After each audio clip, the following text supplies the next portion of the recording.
just saying they're sort of like a counter level, and they're oval. I've got one here, but I never use it. Anyway, hello, Steve. Okay, people. So let's chat away. Why don't we do the mandala first, Andrew? You can sing it. So the first prayer, you've got them up there. You have them, haven't you? So the first prayer is one that the center offers, like the center, you know, when a teacher comes, whoever they are, we have to think they're the Buddha, have to pretend they're the Buddha. It might be difficult. It's best to do that. And we imagine offering a mandala to the Buddha as a request for the teachings. It's like sort of paying for your ticket, you know, you offer a mandala. Because I mean, when we visit somebody, we don't go in empty handed, do we? It's like that here. So then you can lead it, Andrew, just the mandala, and then I'll do the refuge prayer.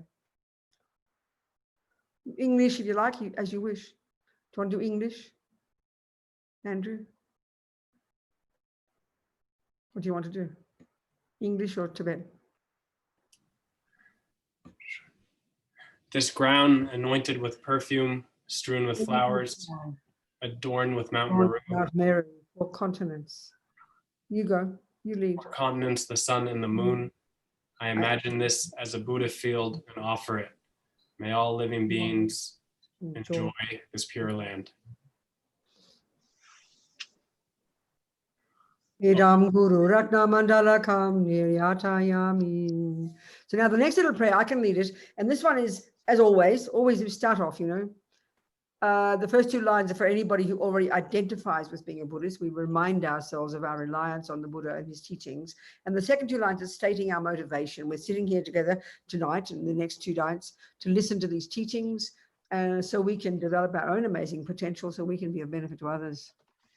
Sangye charang soke chognam la jangcho baru dagni kyab suchi dagi chonyen gipe sonam ki drola penche sangye drupa shok sangye charang soke chognam la jangcho baru dagni kyab suchi dagi chonyen gipe sonam ki drola penche sangye drupa shok Sangye charang soke chognam la Changcho badu dagni kyab suchi Dagi chonyen gipe sonam ki Drola penchir sangye drupa sho. So I suppose the first question we have to ask, the first thing we have to think about is, why do we call compassion courageous? You know, it's kind of interesting. Hang on, I've got to just do something. Sorry, hang on a second. Oh, what happened? I've just lost something. Just a moment. Excuse me, I just have to attend to something here. What happened?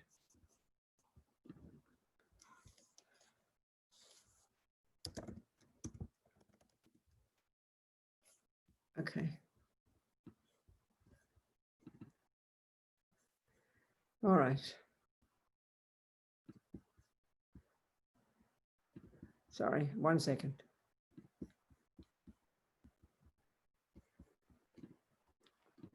Okay.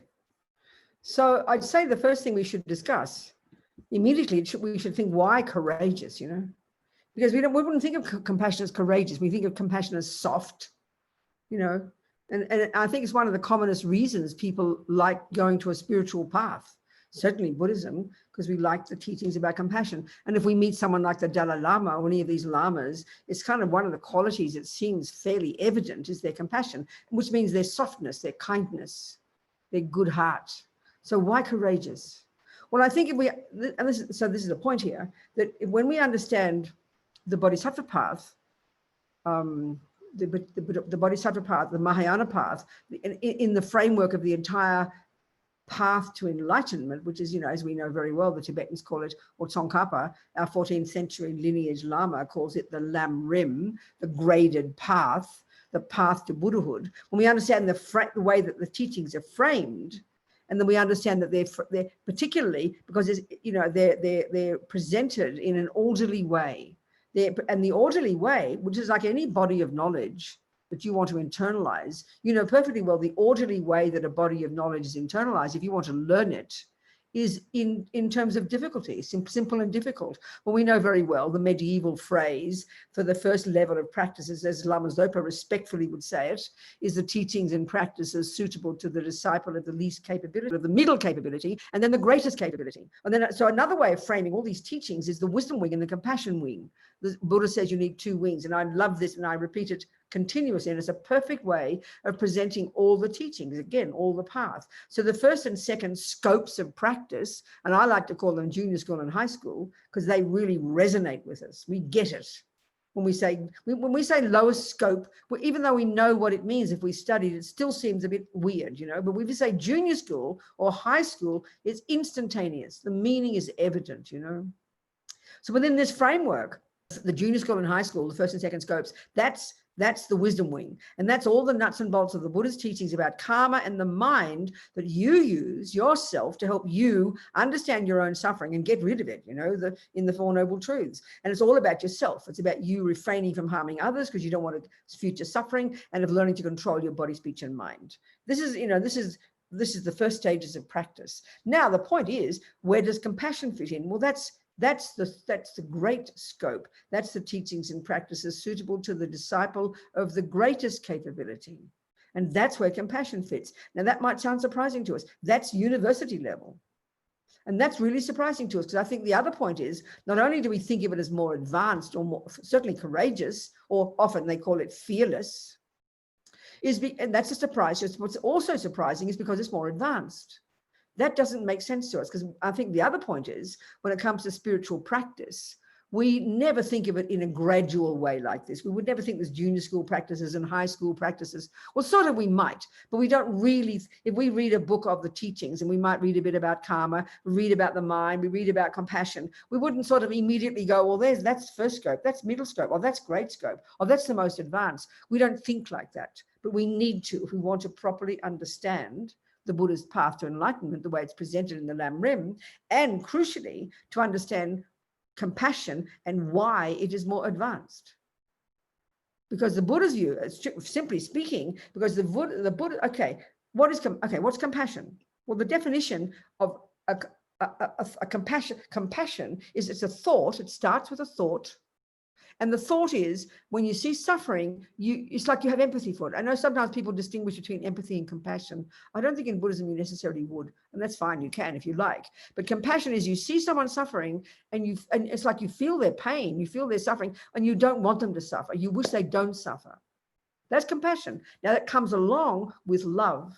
So what's love? Love is defined as this thought, starts with a thought. When you see someone happy, you delight in their happiness, or you want them to be happy. Now, in Buddhist psychology, which you learn in the middle scope, we really go in great depth into the way the mind works. And we learn to understand that Buddha's view of the mind, the Buddha's model of the mind, the contents of our mind. We've got a bunch of neurotic, deluded, I-based, fear-based states of mind that are the source of our pain and suffering, and they're why we harm others. Attachment, anger, jealousy, arrogance, we all know them. We need to learn about these in depth, because they cause our own suffering, but crucially, in relation to compassion, they hold us back from even understanding other people. They're the ones that hold us back from having love and compassion. We know perfectly well, if you're overwhelmed by depression and anxiety or anger or jealousy, you can't even see anybody else. You don't even have empathy for a fly, you know, because you're overwhelmed by your own pain. So the wisdom, so as His Holiness says, compassion is the point, but it's not enough. You've got to have wisdom. And wisdom, which sounds very grand, simply means when you've done some work on your own mind and some control of your own behavior, then you become more fulfilled and content, but 2, you remove some of the barriers that we have constructed, that ego has constructed between self and other, so that it enables, as you progress on the wisdom wing, as you become more happy, as you develop your own qualities, as you understand your mind in more depth, as you understand the Four Noble Truths in more depth and understand karma, you are the beneficiary of this, but 2, you break down the barriers that ego has constructed that separates us from others. So the wisdom wing is absolutely vital to do first. And that's a surprise to us, because we just think compassion means you see people suffering and you rush out to help them. But we're going to see how you need the wisdom wing first. You need to have done the work on your own mind first to have really, I mean, we can have some compassion, but right now we're fairly limited in the level of compassion we have, but also the extent of our compassion. We get exhausted, we get drained, you know, we can't handle it. That's because we haven't done the work on our own mind. This is something that isn't natural the way we think in the world. When we spell it out, it does seem natural, but this is the crucial point about understanding the whole Buddhist path, where everything fits, you know, and therefore why compassion is more difficult. But also why it's more, and so courageous, because when we start to understand the level of compassion that the Mahayana path would say that we are capable of accomplishing, it sounds insane. Basically, Buddha is saying, we have the capacity to have compassion for every single tiny sentient being. So that sounds, I mean, that sounds insane, doesn't it? I mean, look how hard it is to have love and compassion just for your family. Look at the dramas and the conflicts and the difficulties and the exhaustion. Look how hard it is to, when you see some poor people or see some people suffering, how exhausting it is. So to think of having compassion for every single sentient being, this sounds like science fiction, you know? But this is the whole point. This is the whole path to Buddhahood. It's not possible to leave any sentient being out, because why, in the first place, we divide sentient beings, why we limit our compassion for just some sentient beings, is because of all the delusions and because of our negative karma. And that's the work we have to do in the first and second stages of practice. That's the work we have to do in the wisdom wing, in the junior school and high school levels.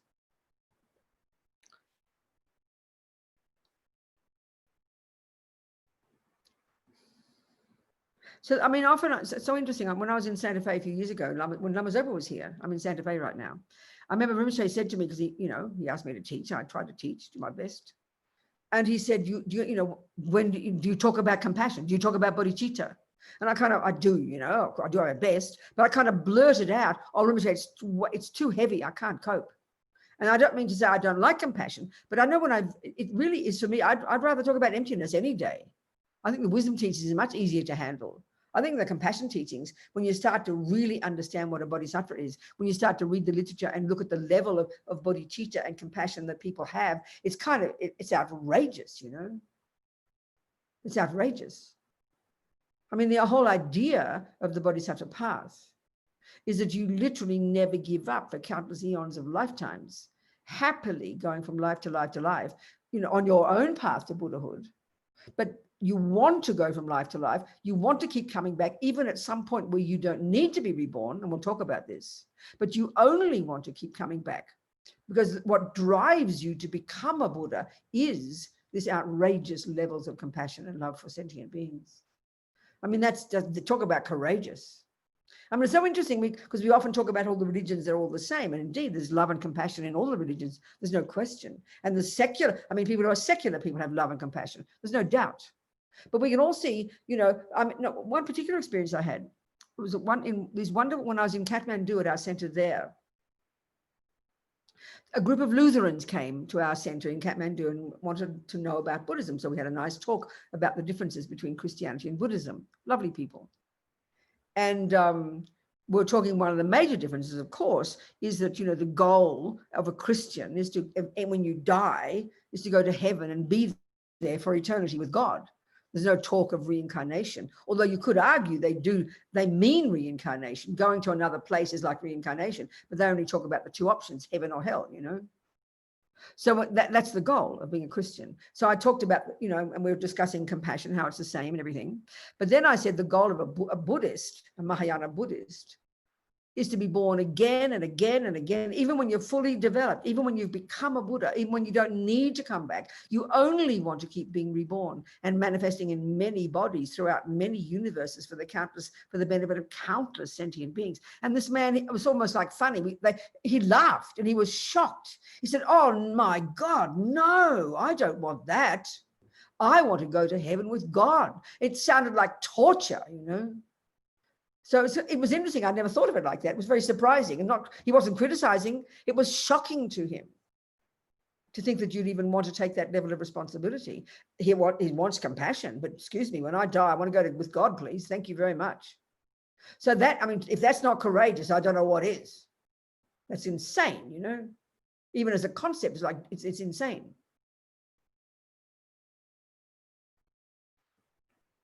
So, okay, let's get it kind of right on the ground here. If we say we want to develop compassion, and so think about it. Well, what are the objects of compassion? For whom do we have compassion? Well, we obviously know compassion is for people who's sentient beings who suffer. Now, right there, let's get clear Buddha's definition of suffering, and this is what we learn in high school when we're in the first stages of practice, in the middle scope of teachings. We go into depth about, we learn about the Four Noble Truths, and this is Buddha's first teaching. And so, of course, the emphasis in the practice of the understanding and the study of the Four Noble Truths is this is for your benefit. When you're learning in the wisdom wing, you're not thinking about others. You can refer to others, but the emphasis in all the first and second scopes of the Lam Rim, junior school and high school, as I like to call, is completely, totally for your benefit. That feels weird to us. That sounds like selfish. But how can you, if you want to help a person with nutrition, you've got to go study nutrition. If you want to help a person play the piano, you've got to study piano. Well, if you want to help a sentient being become happy and get rid of suffering and get rid of their own suffering and achieve enlightenment, well, how can you do that if you don't practice that first? And that's the nuts and bolts of the first and second scopes of the practice. It's vital, So in other words, you've got to qualify to practice compassion, the level that Buddha's talking about. So, okay, if then compassion is for people who suffer, sentient beings who suffer, we better know what suffering is. We better define our terms here. So in the Four Noble Truths, Buddha tells that the first four of these four are all related to suffering. The four facts, the four truths for the noble ones. The first is that there is suffering. The second is that there are causes. The third is you can get rid of suffering and its causes. And fourth is how to do it. That's how you practice for yourself. You've got to first know what your suffering is. You've got to know what the causes of your suffering are. You've got to know that you are sick of suffering so that you can practice getting rid of suffering and its causes. This is your job as a Buddhist. And obviously, if you want to help others in the same way, it goes without saying that you have to know that first. That's the wisdom wing work. Compassion isn't just, in other words, compassion is way more vast and deep and extensive than we could even imagine, So what is suffering then? Well, the first noble truth tells us there are three levels of suffering. And we have to understand these in depth for our own self first. The first one is that it's called the suffering of suffering. The second is called the suffering of change. The third is called all-pervasive suffering or conditioned suffering. So as far as we're concerned in the world, we only think about the first one. Buddha calls, in other words, the suffering of suffering is when the bad things happen. Speak very simply. Check the monkeys, the dogs, the ants, and the humans. Whenever the bad things happen, that's what we mean by suffering, isn't it? So that's only the grossest level of suffering for the Buddha. And this is exactly the point now, because the only compassion we tend to have now is for people who are having bad things happen. But the added component, I would say, and I'm not being sarcastic, we only have compassion for people who are having a bad time, starving, sick, being harmed, in war zones. But they have to be innocent. We don't want to have compassion for a person in a war zone who's dropping bombs on the other people. And we wonder why we'd even, or we are prepared to have compassion for people dropping bombs as long as it's our people who are dropping the bombs. So we have compassion in the framework of enemies and friends. So we always only have compassion for our people. We have compassion. First of all, we have compassion for people who have got the grossest level of suffering. Second, it has to be for our people, and they have to be innocent. So that probably, I'm not being sarcastic, but that comes down to a few people, some animals and some children. That's about it. Because usually children and animals we consider are innocent. Meaning you can't look as if you deserve it. as if you've done something to deserve suffering. Because if you've done something naughty, well, I'm sorry, you deserve suffering and you do not deserve my compassion. This is how the world thinks. We're not surprised by that. Already, that Buddha says this is profoundly limited. He says, guess what, folks? Every single tiny sentient being is suffering, but we've not, and we all have all of them, but we're going to now we've got to look at the second kind of suffering. And we don't even consider this to be suffering. What Buddha means by the suffering of change is what we mean by when the good things happen. And that's what we call happiness. So we're completely puzzled. So if you start thinking about trying to have compassion for all sentient beings, and you look at the rich, beautiful people with their money in the bank and their gorgeous husbands and children and everything going beautifully, and, you know, you think, excuse me, how can I possibly have compassion for them? They're not even suffering. So it proves we have this limited view of suffering. Buddha, in fact, calls the suffering of change, which is when the good things happen. This is even a more it's a more nuanced, but a more heavy level of suffering, because it looks like happiness. But Buddha's analysis tells us it's not happiness, not the way he defines happiness. And then the third level of suffering is even so abstract for us initially that we can't even hear it, you know. So there's way more levels of suffering. And if we have to become familiar with these in the first scope, the second scope of practice for ourselves, we've got to recognize our own suffering. The goal of the first and second scopes, before we get anywhere near the compassion wing, is incredible renunciation. And renunciation isn't like, you know, because we conflate attachment and happiness, whereas Buddha calls attachment the causes of suffering, and we're going to discuss this, then because we conflate them, when we hear that we've got to get renunciation, as Lama Zopa says, we think, oh, you mean I've got to give up my happiness? I've got to give up my heart? So we don't even know what it means, you know. We have to learn that in depth for our own practice before we can begin to expand our compassion for that next lot of people, the ones who don't even look like they're suffering, whereas for Buddha, for the Buddha, suffering enormously. We have to know this for ourselves first. And and attachment is the cause of that suffering. We're going to get into this. So as Lama Yeshe says, I could tell you about attachment for one whole year.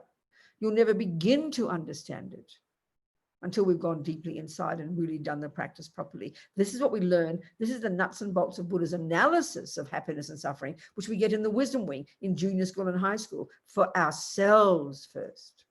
This is the basis of then moving to the compassion wing and extending, you know, and then, because the more you see your own suffering, the more you understand the causes of your own suffering, the more it's like, they don't say it this way, but when you get renunciation, what that really is compassion for yourself. It's the best way to put it. That's a contradiction in terms for the way the Buddhists define these terms, but we get that. We use that language.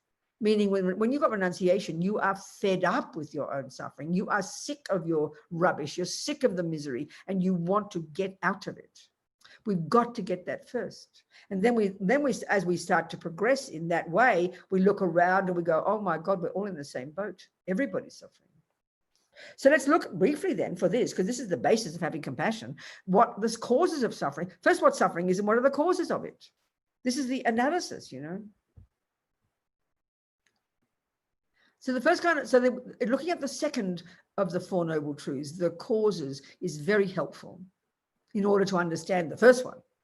So as far as Buddha is concerned, as we all know, if we've had the teachings, there are two main causes, and this is even the first level of suffering. Forget the subtler levels.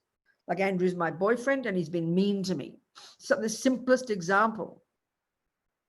And you're in tears. I'm in tears. And you say, why are you suffering, Robina? What is happening? And I will tell you that Andrew was mean to me. Now, you won't argue with me.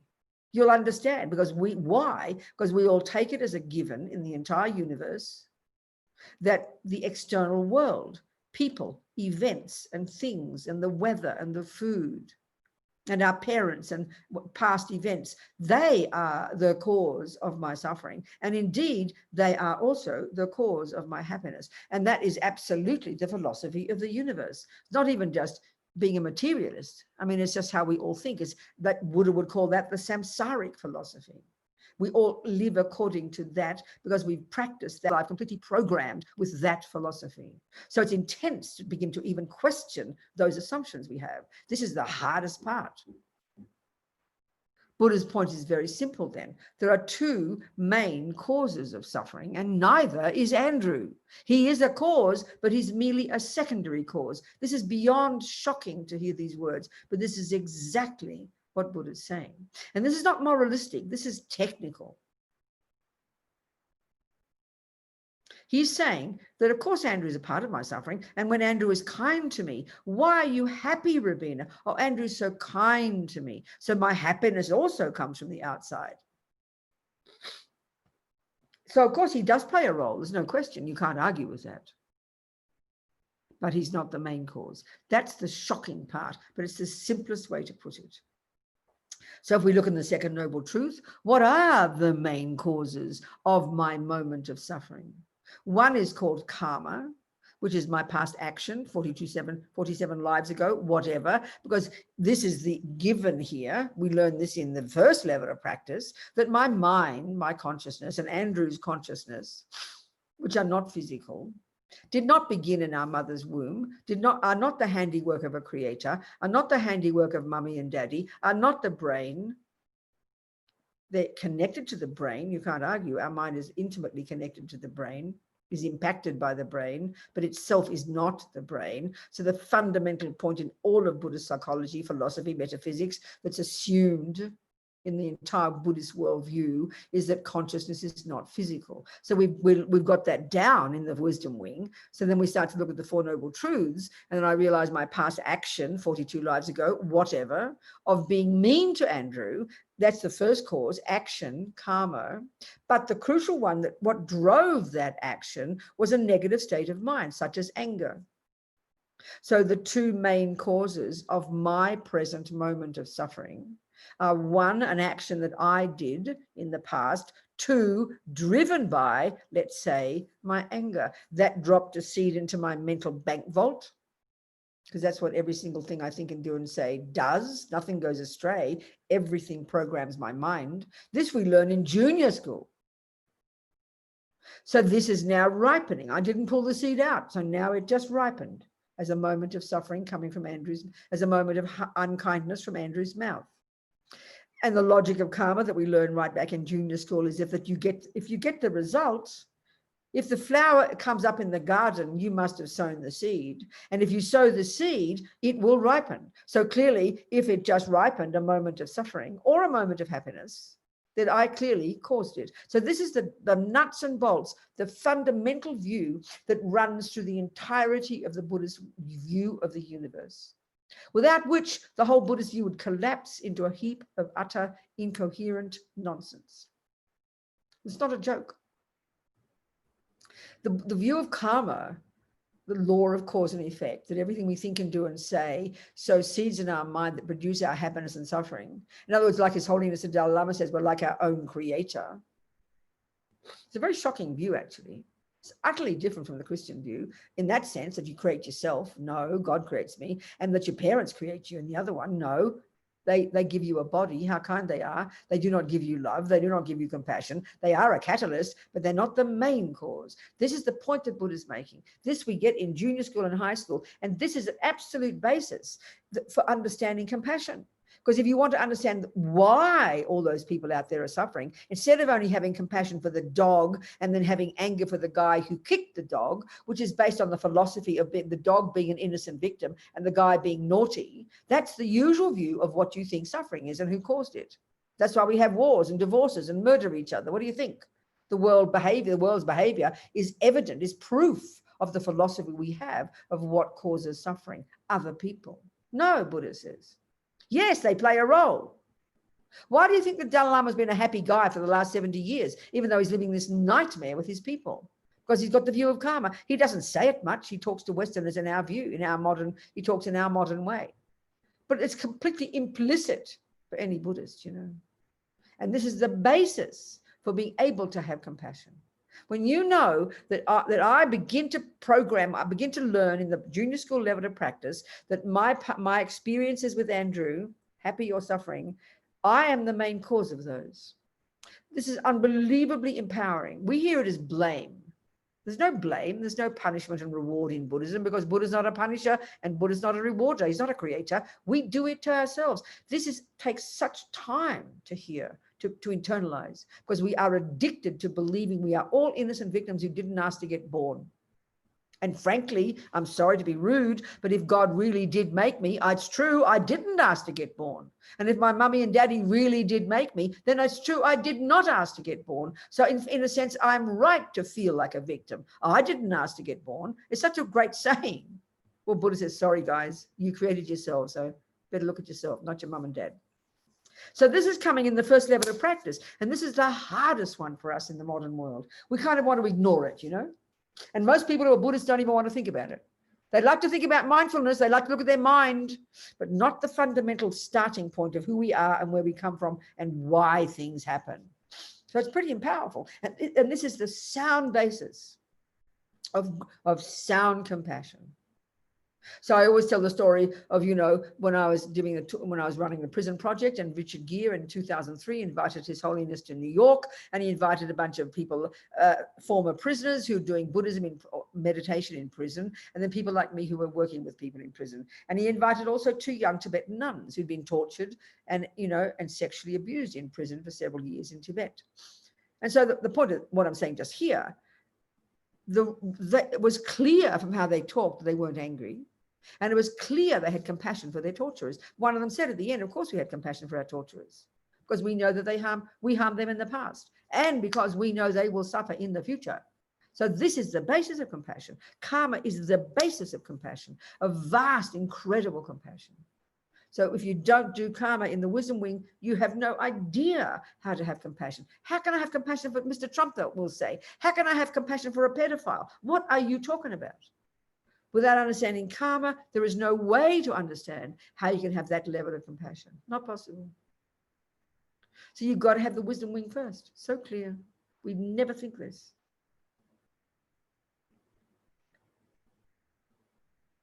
So let's start with one of, you know, when we start on the compassion wing or in the lam rim, we know, excuse me, that I have to stop and blow my nose. I'm very sorry. Hang on a second.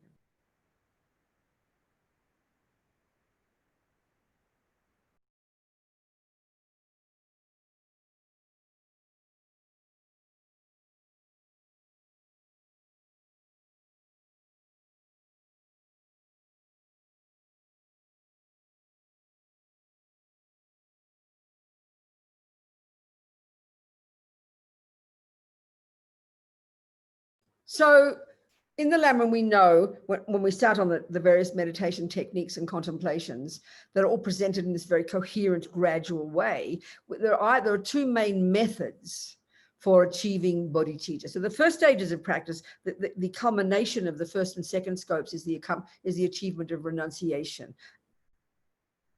of suffering and its causes, which comes from understanding karma and understanding the mind.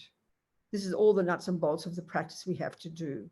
Then we are now moving on to the compassion wing, and the next level of realization is to achieve bodhicitta, this Sanskrit word that literally means awakening attitude, you know, whatever.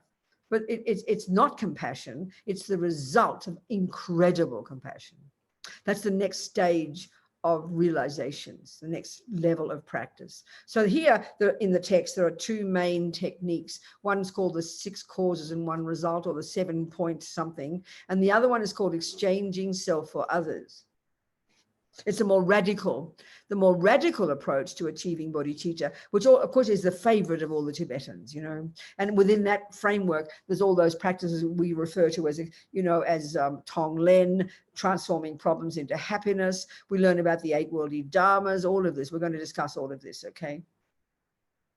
Well, that's the stuff of these practices. So so there's Pavanka Rinpoche in his Liberation in the Palm of Your Hand presents a series of techniques of 11 different points that are a combination of those 2 systems. So we'll go through those in this 3 weeks, okay? And we'll keep referring back to the wisdom wing because we must, because that's where the nuts and bolts are, you know. So the very first practice, the very first technique, the first meditation that is the foundation of the development of love and compassion, great compassion, then bodhicitta, is the practice of equanimity. So this word is used in different contexts in Buddha's teachings. So in the wisdom wing, they talk about as we progress, controlling in the first level of practice in junior school, when we abide by the laws of karma, the main practice there is controlling your body and speech, controlling, as Lama Zopa calls it, the slaves of your mind, the servants of our delusions. You know, what are the delusions which we learn about in high school? Attachment, anger, all these other ones, out of control. We all know. We'll go into these. And the servants of those, of course, are our body and speech, our behavior. So the first level of practice is disciplining our behavior, controlling our body and speech, refraining from killing and stealing and lying and jumping on the wrong partner, etc., etc. Why? Not because Buddha said, not because you'll get punished, which is how we hear it, but because that harms us. That sows negative seeds in our mind that produces our suffering. And we know we don't want suffering. So that's your first level of practice. And then you, as Lama Zopa says, the most urgent, immediate, first practice to do, right this second, stop killing, stop stealing, stop lying, stop, in other words, stop harming sentient beings. This is the entry-level junior school grade 1 practice. Then at the end of the day, you would add to that the practice of purification. I'm sure we'll go into these as we go along. This is all the wisdom wing. So now, in that level of practice, as you practice, and then you get to high school and start to work on your mind, and you become more and more disciplined, both in your body, speech, and mind.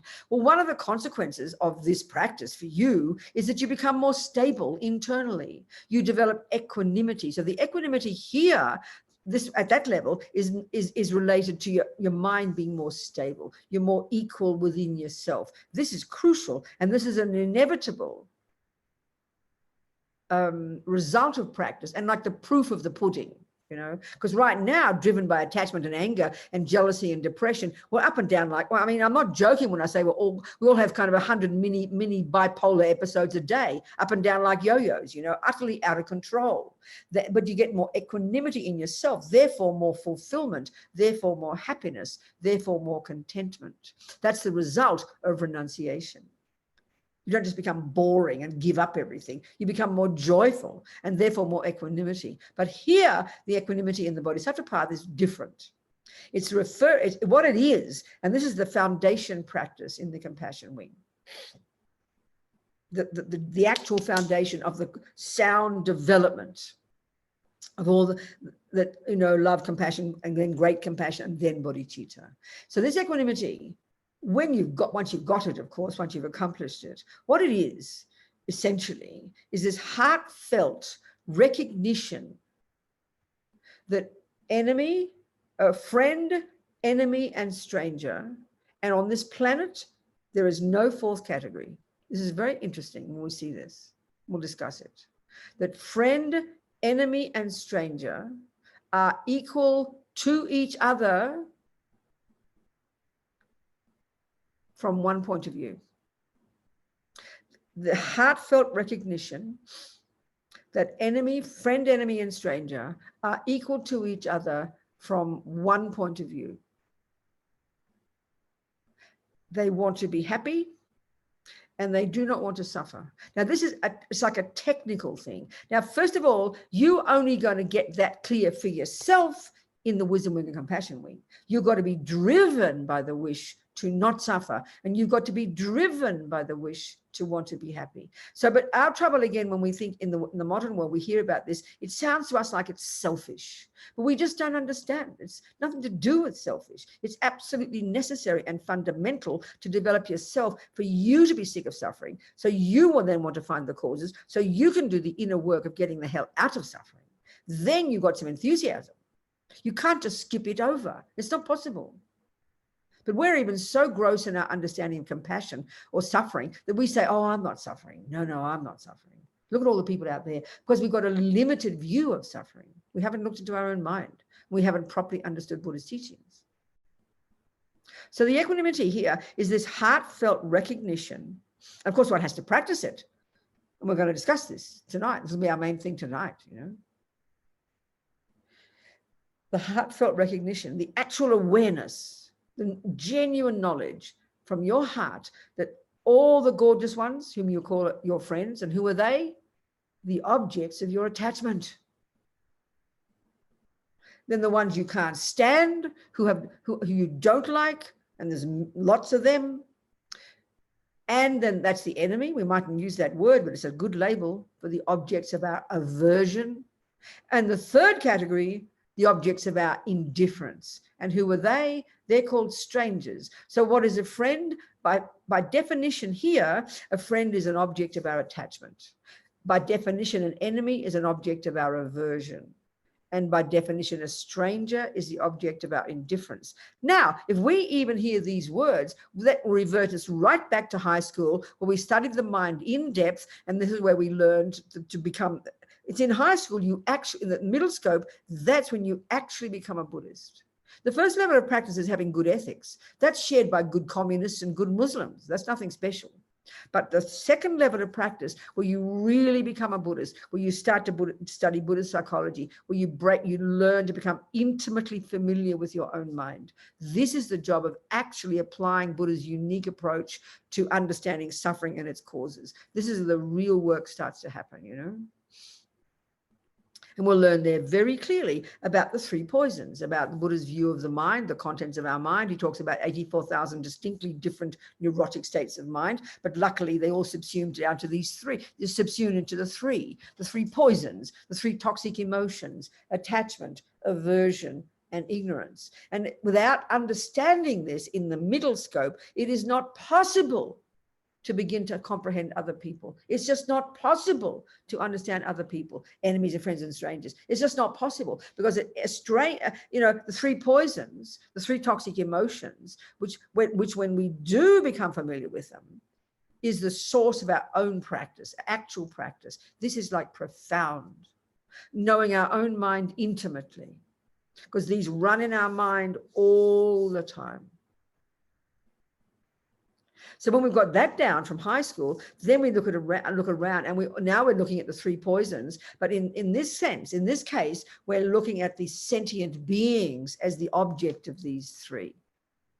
So all the ones we call friend, who are they?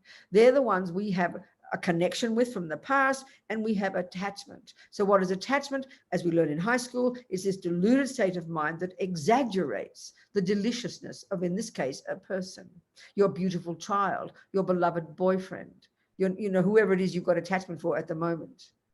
And so that's the person you feel close to. That's the person you've got some karmic connection with. So what's also there besides attachment, and this is good, is love and compassion. So we know from high school, we learn about how the three categories of states of mind: the neurotic, deluded ones, the positive, valid ones, and then the third lot, I like to call the mechanics, like concentration, good memory. Everybody needs those. So look at the negative and the positive. This is the stuff, like a big emotional soup in here. This is the work of the wisdom wing that you've got to do on your mind to begin to distinguish between these.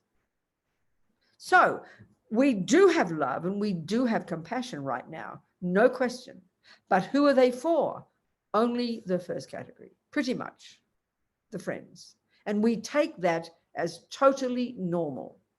No one is surprised because I'm married to Andrew and I'm attached to Andrew, that I love Andrew and I have compassion for Andrew, and I don't have so much love and compassion for the next door neighbor. Nobody thinks you're selfish. But the Buddha says it's totally self-centered. Because as Lama Zopa says right now, and this is the compassion work we have to do, it's a more sophisticated look at the mind, that the reason I have love and compassion for Andrew is because he fulfills my needs. It's totally self-centered. And why would I put him into the enemy category when he leaves me for a younger version? Nobody criticizes me when I stop loving him and stop having compassion. And even now I hate him, people understand. Well, he was mean and nasty and he left it for a younger version. Nobody questions that. Buddha's questioning that. He says it's just profoundly self-centered. In other words, and then what is a stranger? 99.999% of the universe, by definition, is under the stranger category. And why? Because they've neither helped me nor harmed me. So how do I feel? I couldn't care less. Nobody is shocked by that. Nobody thinks you're selfish. But this is why I talk about courageous, talk about outrageous view. Buddha's view here that's assumed in this view is that friends, enemies, and strangers are complete fabrications made up by the self-centered mind.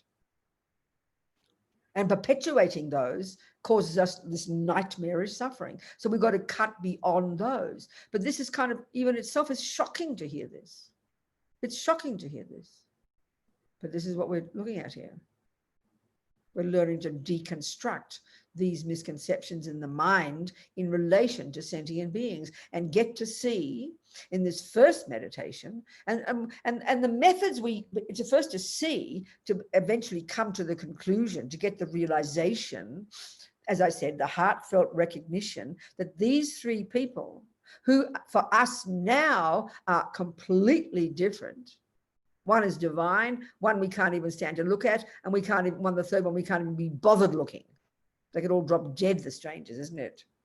And why? Because we're driven by attachment and aversion and ignorance, the three root delusions, you know. So it's a really clear analysis, but kind of shocking. So of course we have to learn it first, and then we go one step at a time. You can't get it overnight. So what are the methods we use? What are these? These are called meditations. There are 11 different types of meditation. People spend years doing these meditations. So that's why we have to understand meditation properly. And again, we learn that a little bit better in high school. There are two kinds of meditation. Concentration meditation. The world knows it vaguely as mindfulness. But the other one is on the basis of getting some concentration. You then do the second mode of meditation in order to get insight. So we need insight into everything, insight into karma, insight into how the mind works, insight into equanimity. So what is the method you use to get insight? Well, it's called thinking. Tibetans call it analytical meditation, which completely throws us. It sounds so complex. It's a fancy term for to think about something, but using logic. Now, that's how we learn everything. No one's surprised by that. But except when you sit down there and study your math, you don't call it analytical meditation. But that's exactly what it is. In fact, the Tibetan word for the verb to meditate is the term to familiarize yourself with something, to familiarize yourself. Well, what do you think you're doing when you're studying math? You're familiarizing your mind with math in a coherent, logical way so that you can get insight into the answer, insight into the problem. That's how we learn everything. Well, this is the methodology we need to learn here to break down these ridiculous barriers, to use logic, in other words, to argue with ego's absurd misconceptions that have constructed enemy, friend, and stranger. They're fabrications. There's no intrinsic right or wrong. It doesn't argue that Andrew was divine to me at some point, then he was my friend, and it doesn't argue with the fact that he did cheat on me. He did. So, but what we do is this is the logic of the little logic of ego. What we do is use those good actions he's done for me, maybe half a dozen. And then on the basis of those good actions he's done to me, I paint the whole of Andrew as a divine, perfect person. I completely exaggerate his deliciousness. And then when he does one bad action, all the good ones have been wiped out. And now I paint the whole of Andrew with the one bad action, and I call him evil. So we know we're like this. One person's mean to us, and we remember that mean action. We don't talk to them anymore. We blame them, because we've painted the whole of that person with that one bad action. And we know when people do it to us, it is heartbreaking. We know they're not seeing the whole person. They're seeing that one bad action that I did do, and they paint the whole of me. That's how the delusions function. And that's why we create the labels friend, enemy, and stranger. So that we won't get this in the compassion wing if we haven't understood and studied the mind in the wisdom wing and worked on our own mind first there. This is the reason why it's so crucial to, the work beforehand. So equanimity, you use logic, and you do this in a formal meditation, but you can do it all throughout the day. Of course you can. You've got to use logic all the time. So what's some of the logic then? Let's look at the logic that proves that, friend is an artificial label. Or that they're all artificial. Because what we're trying to prove What we're trying to prove here, the conclusion from all these discussions, from these analytical meditations we try to do, the conclusion from this logic we try to use, and I'll talk about it, is to see, remember that so you're getting yourself out of the equation, you put yourself out of it and you visualize. And even as we're talking right now, visualize to the left in front of you, your beloved, if you have a beloved right now, even your poodle. Second, or you put your child in, that's easy. Second, right in front of you, eyeball to eyeball, have a person, you know, who has been mean to you. And maybe the more mean they've been, the easier it is to see them as an enemy. And you can put a politician there if you like, who you think is evil, horrible, you know, but it's better to be personal. Like your ex-boyfriend or your mother whom you can't stand, whom you haven't forgiven. Or, you know, we've all got somebody who doesn't like us. We've all got somebody who's been mean to us. Think about it. Even if it's just a person at work who irritates you, who you're annoyed with, who you think is arrogant and mean. We've all got people like this. We're all the time dumping these labels onto people, you know. Either they're nice, they're not nice, or they're boring. There's no fourth category. And it's all in reference to how they fulfill or not fulfill my needs. So we're trying to get past that to see how foolish it is. And we're trying to see how they're equal to each other. Not in terms of their beauty, not in terms of their intelligence, not in terms of their niceness even. It's true, but they're equal in their wish to be happy and wish not to suffer. That's what we're trying to prove with equanimity. It's very specific. So in one really good example, I mean, it's like a silly example I use, you know. Let's say I'd never met Andrew before. Let's say Andrew is, you know, let's say Andrew is Lorna's friend. And Lorna's my friend, and she tells me about Andrew. Oh, this poor guy living down the road. I always use this example. The guy who lives down at number 6. Oh, that poor Andrew. Have you heard about Andrew? He gets these terrible headaches. And it's Lorna's friend. But I don't know Andrew. I maybe recognize his face on the street. He hasn't, in other words, he hasn't touched my life. In other words, he's a stranger. He's very distant from me. Most of the world is like that for us. I always tell this story. On my iPad, I read all my newspapers, you know. In my New York Times one time, those on the homepage was down on the right-hand corner, a heading. And the heading said, 350 people die in a ferry accident in Tasmania. Well, you know, I'm Australian as well as American, and Tasmanians are my people. So I thought, oh no. And I went to the story, and then I realized that actually it said Tanzania. And I said, oh, it's okay. Because I don't know where Tanzania is. I know it's vaguely in Africa. I've never met Tanzanians. They're strangers to me. So straight away, it became nothing to me. Of course, I caught myself and I read the story and I tried to have compassion. But that was very typical. Exactly. I thought it was Tasmania. Oh, my people. Oh, no, it's only Tanzania. Straight away. Automatic. That's how we all are, isn't it? So there's Andrew. I haven't met that guy before. He's in the stranger category. And Lorna tells me, and I try to have compassion because it's Lorna's friend. Oh, poor Andrew. Really, does he have a headache? Oh, God, I'm so terrible. I'm so suffering. Then pass the sugar, Lorna, and we start talking about the weather again, you know. In other words, if I thought about it, I would know he's suffering, but I don't even think about it. I can't get close because there's nothing there to grab me because we're driven by attachment and aversion and ignorance. So my ignorance is playing out here. And one of the functions of ignorance is indifference. You don't care. Now, let's say Lorna introduces Andrew. Trudy, can you mute yourself, Trudy? There you go. And then suddenly Andrew and I fall in love, and he moves me into number 6. Now look how I am like when Andrew gets his headache. I think about him all the time. I give him medicine. I pay for his doctors. I look into new systems, and people say, Robina is so compassionate. Look how kind she is to Andrew. And before we even get to the enemy level, this is the point here. We take that behavior for granted. But let's analyze it, because what we have to do here is we do a survey, and you go and knock on Andrew's door when he happens to be my stranger. But think of it, Andrew doesn't feel like a stranger. Andrew doesn't feel like a friend. Do you understand my point? He doesn't feel like those labels. They're labels that I put on him. So he just feels like Andrew. And you say to him in this survey, when he is my stranger, tell us about your headaches. He'll say they are unbearable. Now you interview him when he's my beloved. he will tell you exactly the same answer. And now let's say he moves me out and moves Lorna in.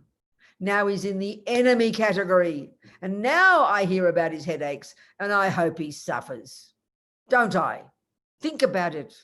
But now you go do the survey and you ask the stranger, tell us about your headaches. He will say they're terrible. You ask the beloved, tell us about your headaches. And you ask the enemy. And the point is, they are the same headache, the same suffering. Each of those three people wants to be happy. Each of those three people does not want to suffer. But we can't see it because we've got our attachment glasses on 1 minute, our aversion glasses on the next, and our boring couldn't care less glasses the next. This is human nature. It's animals. The universe does it. It's called samsara. So this is where talk about courageous, even the thought to recognize that an enemy feels like your friend is already shocking and courageous. Talk about, we haven't got anywhere near compassion yet. Developing this equanimity is the basis. Because what we're doing literally is changing the logic for why I want someone to be happy and why I want someone not to suffer, because that's love and compassion. So now the logic is because he makes me happy. That's the logic of why I want him to be happy now. I know it sounds so shocking and we won't believe it, but just check. The people that your ex-husband, some people have end up with such loathing for each other. They literally kill each other. We know those stories. So even the person you've given up, the boyfriend you just don't even like anymore, it's completely different how you feel. When you were close to him, you adored him. You couldn't stop looking at him, touching him, feeling him, hearing him, snuggling up to him 24 hours a day. And of course, so that's called attachment, folks. That's attachment. So add on top of that, love and compassion. Now that's our saving grace. Thank goodness we've got it, but usually only for the object of attachment. So what we're trying to do here as the basis of the logic we're trying to cultivate so that we will be able to easily have love and compassion for all sentient beings further up these 11 techniques. We first have to recognize that the logic we're using now for wanting Andrew to be happy is, as Lama Zopa says, it's unstable. Or as we would say, it's got strings attached. And then the stranger the same. And why it is hard for us now is only because we have attachment and aversion and indifference. This is what, I mean, let's say you're in love with Andrew again and you go to a party and you're expecting Andrew to be there. I mean, the whole of your energy is 100% focused on this precious Andrew. And you get to the party and you scan the group in 1 minute and you are devastated because Andrew's not there. And all you see is these horrible strangers, these boring people who are not Andrew. And you want to get the hell out of there as quick as possible. You don't even see other people when you're attached. We understand this. We all have this. We just take it for granted as normal human behavior. Of course, it's normal human behavior. But Buddha says, it's limited. And this is where if you are a parent and you do adore your children and you live with them day and night and you grow them up, you take care, you wipe their bottoms, you do everything. I mean, parents and children are unbelievable close connection. And of course it's attachment. Don't put it down. We're human beings, You've got an intense karmic history with those people. They come running to you or your husband's womb the second you hop into bed. They jump in there, grab the opportunity. You've got intense karmic connection with that person. And we all know. Listen, look at the mothers, the way they're in love with their baby. Fathers too. So they can't believe as soon as they meet this little person, squiggly little, smelly little thing crying out of the womb, and they completely fall in love. That's because of the karmic connection. That strong history with each other. That's why they came to your womb. And then you fall in love with them. That's attachment. So then, of course, it is easy to love them. I mean, it is easy. You'd give your life for that baby. Your love is incredible, but it's only for the object of attachment. And that's why you talk about courageous. But when you are a bodhisattva, this is almost impossible. I almost want to burst into tears when I hear it. It seems impossible. That love, that affection that you have for your precious baby is exactly what a bodhisattva has for every single person. I mean, talk about courageous. When you are with people like Lama Zopa and Dalai Lama, you almost begin to believe it. He even says, I remember the Dalai Lama, when I remember 2 different times when I was editor of Mandala, we did special issues about His Holiness. One time in 1996, when he came to Australia for several months, and we did a special issue of Mandala that we gave to everybody, like 80,000 copies. And then we did a special report on the tour. And I interviewed like 100 people and just got one paragraph, all the police, the media, the Buddhists, the non-Buddhists, the people in the audiences, every person was exactly the same response. The policeman who hung around with His Holiness, for the 3 months guarding him in Sydney or whatever it was. Every single person responded in this unexpected way. People in tears, could not believe it. I was like his most precious friend. Nobody could believe what they got from the Dalai Lama. And when you see him, he's all very natural and unassuming, and he's funny, But everybody felt the same. And he would say, whenever I am with anybody, they are like my best friend. That's the possibility. And we see it, and it looks natural when we see it with someone like him. But to hear that that's the affection and love and compassion that they have for every sentient being, that's the only one we can understand is the one that a parent has, And the parent's driven by it because of attachment. So talk about courageous, and this is why it seems impossible. How can I become like that? It seems insane. But this is where all the work have to do in your mind. Junior school, high school, that's the fundamental work. And then you keep doing this work on the compassion wing.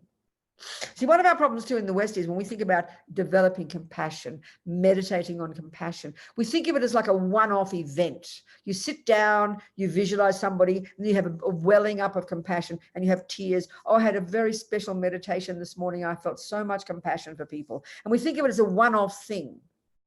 But we're talking here of years and lifetimes of practicing, of perfecting these qualities. Not just having an occasional feeling. It's something grounded in incredibly hard work, starting in junior school, and going one step at a time.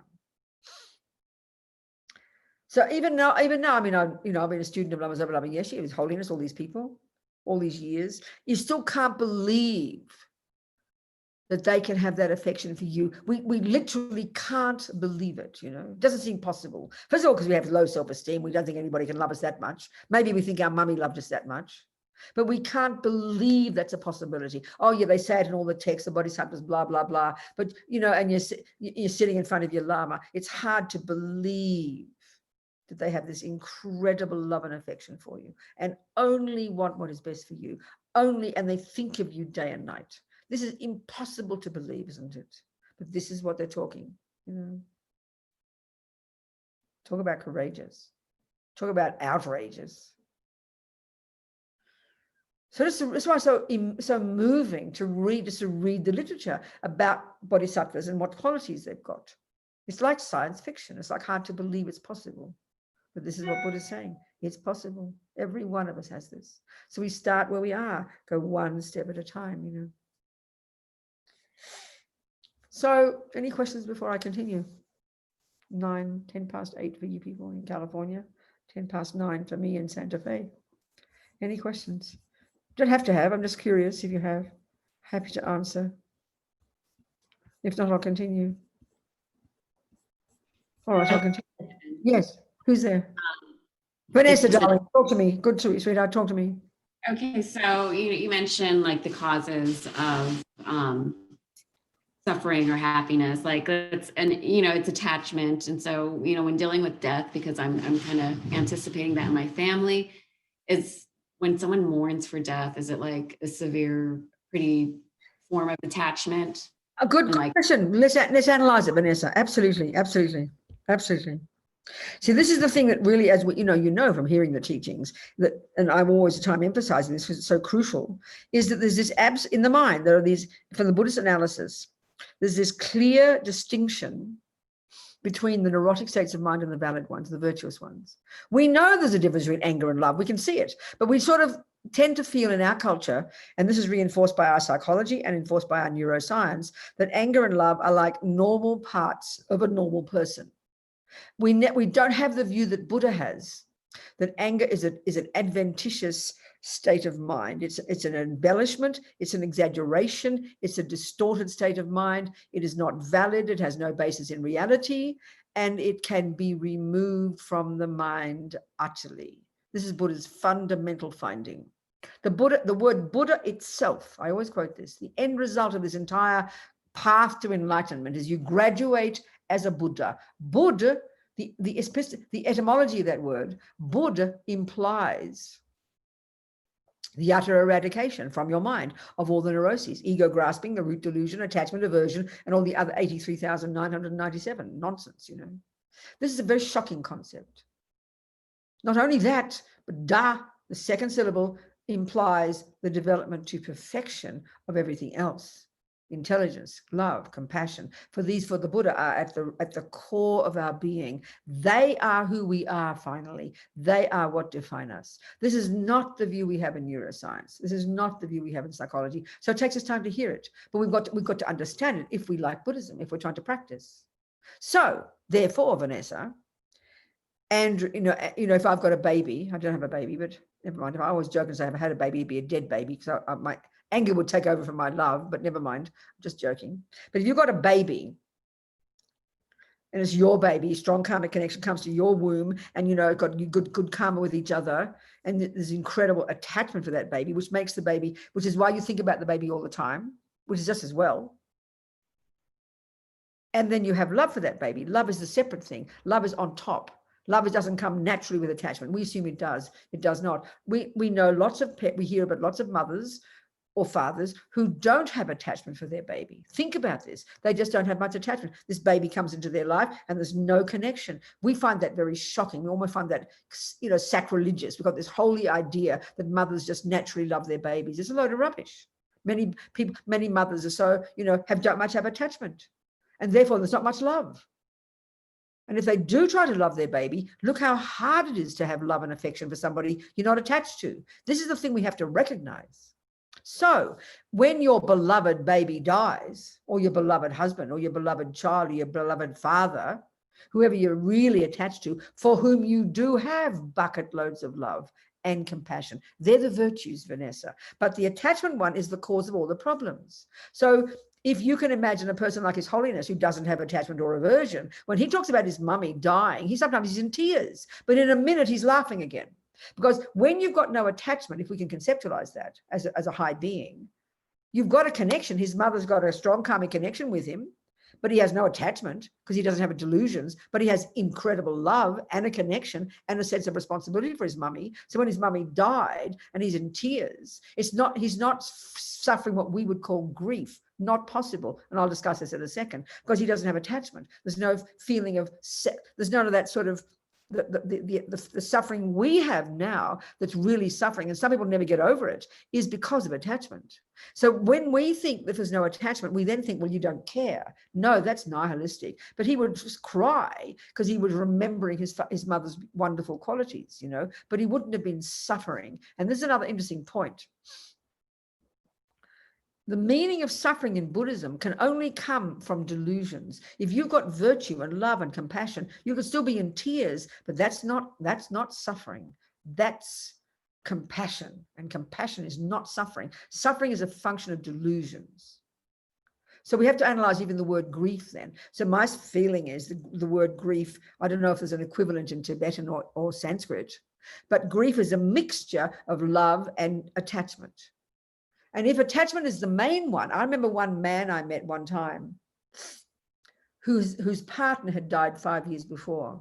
And he was still a completely broken person. He could think of nothing else. He was profoundly depressed the whole time. That's not because of love, Vanessa. That's because of attachment. And he could not possibly think he could change to be any other way. And that's why many people whose husbands die, and then the sadness and the grief is there, but eventually they start meeting other people and falling in love with somebody else. They feel terrible guilt because we almost think it's a virtue to be sad and depressed when someone dies, but it's because of attachment, you know. So we've got to really look at that grief. There's several components, I would say, in it. And as you know, there's a close karmic connection with your family. There is for sure attachment, and also there is love and compassion. But you have to see the difference of the different parts of your mind, and then know how to be, you know. And because I mean, with a family too, we have a special responsibility. You know, we've got a connection, so we've got like a duty to do things. You know, so it's a mixture of things. Do you understand, Vanessa? Good, very good point. That is. Any other? This is analysis of the mind is not how we use in the West. It really is not. It takes us a while to really hear it like this, you know, because we take all these states of mind for granted, and we assume utterly that they're a normal of a normal person. Trudy, can you mute? Yes, I do have a question. Oh, you have a Robina? question, darling? Let me just finish something. I'll be 2 seconds. course. Trudy. I'm right there with you. So just to finish this point, that you know, now I've forgotten it. Never mind, Trudy, you talk. Go, baby. Oh dear, I'm so sorry. Don't be Um, sorry. You know, if we are trying to cultivate strong relationships with our spouse, we're trying to cultivate strong With what? relationships With whom? With who, darling?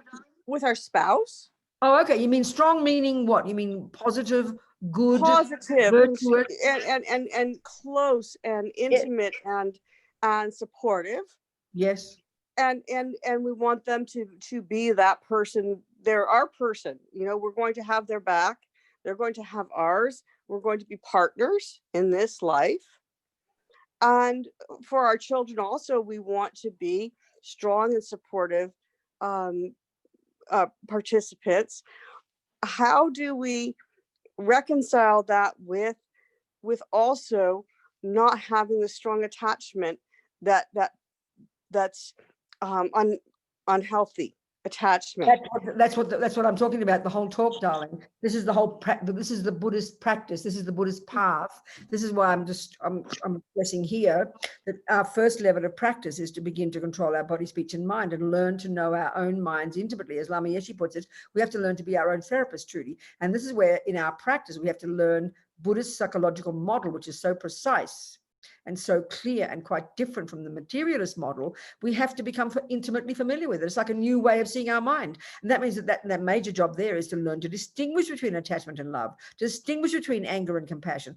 That's the job we cannot avoid doing. That's the basis of your success, Trudy. So in your relationship, you know, the reason you get angry with your partner is because you've got attachment, because attachment's not getting what it wants. If we're really working on that, that's where you have to practice patience and practice being kind and giving the victory to him. I mean, it's non-stop hard work, but the basis of it in Buddhism practice is distinguishing, being very clear about the parts of our mind that are called neurotic and deluded and the parts of our mind that are called virtuous and positive. We have to have that awareness and that internal knowledge. That's the basis of your day-to-day behavior and your practice. Do you see my point, Trudy? Yeah, I think I do. And I thank you for being so clear, because it's hard to acknowledge sometimes. Thank you. Darling, it's incredibly hard, but this is why, you know, we all know the words anger, attachment, and love and compassion, but the Buddhist analysis of them is very precise, Trudy. So if we're interested in being Buddhist, we need to study it. And many of us don't study it. We just think we know the meaning, but we really don't. And we wonder why it's so hard to have a good relationship. Forget about with your spouse, even just with your sister, you know, it's hard enough. Do you understand, Trudy? Yes. And I keep going back and forth between middle school and high school. There you go, darling. That's how we all are. Believe me, don't worry about it. Good, darling. Thank you so much, Trudy. Very good. Thank you, sweetheart. Who else, please? Anybody else? Questions? Yes, Volkan.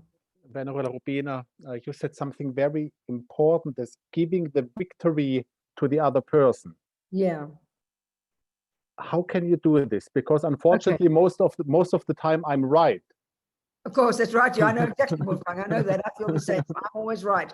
Now this actually, Wolfgang, in terms of the levels of development in our practice in the compassion wing, this is advanced level. So I said that one just now, but that comes later on as we get closer to getting bodhicitta. So we're going to leave that for one of the next classes. Right now, we're trying to get the equanimity clear, but the victory one is enormously powerful. That's a more advanced level. And in the course notes I'm sending, maybe you've probably seen them before, some of the teachings, but I haven't finished them, but I'll do them tonight, we've got a practice in there. We might even do the meditation, we'll see. It's a practice using Chen Reizig, using these 8 verses of mind training. They're the most advanced level of the Bodhisattva path.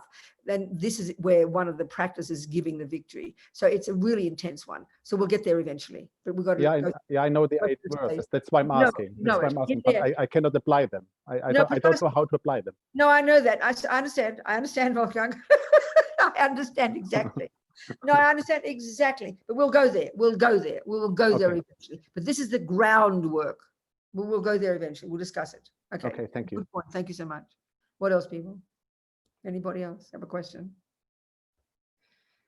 So let's keep talking about equanimity, using more logic to try and get to see this point, you know. See, this is, okay, back to Wolfgang's point.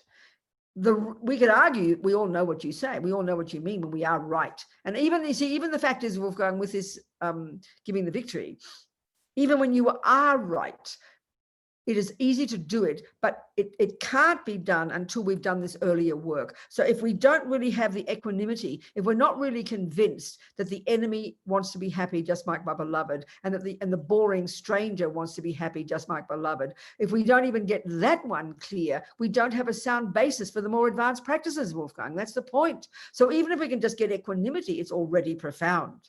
Really logically seeing, getting beyond our own label of enemy, our own labels of enemy, friend, and stranger, really stopping believing in those labels.